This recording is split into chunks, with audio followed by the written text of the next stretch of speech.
tribulation, great tribulation, and pre-great tribulation. The tribulation period is a 3.5-year period. It's 42 months. Satan's son, Antichrist, will have 42 months or 3.5 years, just like Jesus had 3.5 years.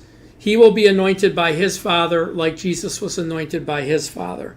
So I want to read some scriptures and then go over what actually happens. So Matthew 24:21 says, "For then there'll be great tribulation, such as not been since the beginning of the world until this time, nor ever shall be." So it's going to be terrible. It's going to be very turbulent. Luke 21:25 says, "And there'll be signs in the sun, in the moon, and the stars, and on earth the stress of nations with perplexities, the sea and the waves roaring, men's hearts failing them for fear, and the expectation of those things that are coming on the earth, for the powers of heaven will be shaken." Daniel 12:1 says, "And at that time Michael shall stand up." This means to stand idle. He'll stop working. He'll stop protecting. It says, "The great prince that stands watch over the sons of your people.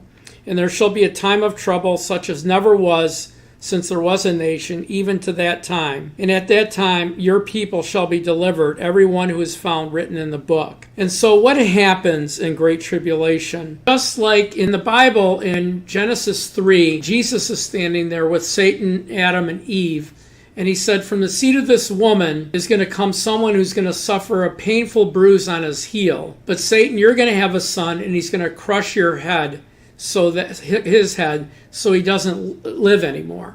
And so from that time, Satan made war with women and made war with the seed of men. But here is the climax of Satan's involvement here on earth, is the Great Tribulation. Because during Great Tribulation, number one, Satan falls from heaven. Right now he has access to heaven. He goes into the presence of God. He can. I believe a lot of his high-ranking angels can go into the presence of God. They will be cast to the earth, and that's in Revelation chapter 12. He gives his throne, his power, his dominion and authority to his son Antichrist, which is in Revelation 13.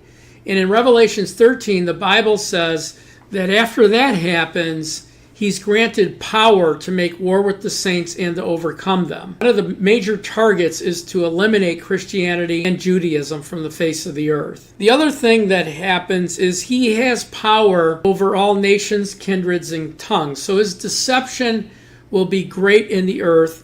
He will go into countries, take them over, and indoctrinate his ideology, which includes the mark of the beast. Now, during all of this time, he's going to have great military genius. He's going to have great business genius. He's going to make Hitler look like a minor leaguer. During all of this time, Jesus is opening seals and having angels blow trumpets and pouring out bowls. These are the judgments of God on the earth. And so while Satan is increasing, taking over nations, Jesus is fighting him by causing famine and upheaval in nature and pestilence and war. And so there's nations that will oppose him. Their armies will oppose him, even though there's believers in every nation on earth. So this will be a time where actually one seal, I believe 25% of humanity dies. So when one seal is open through war, pestilence, famine, and earthquakes, your upheaval in nature, 25% of earth will die, and then one trumpet, what's left of earth, 1/3 will die.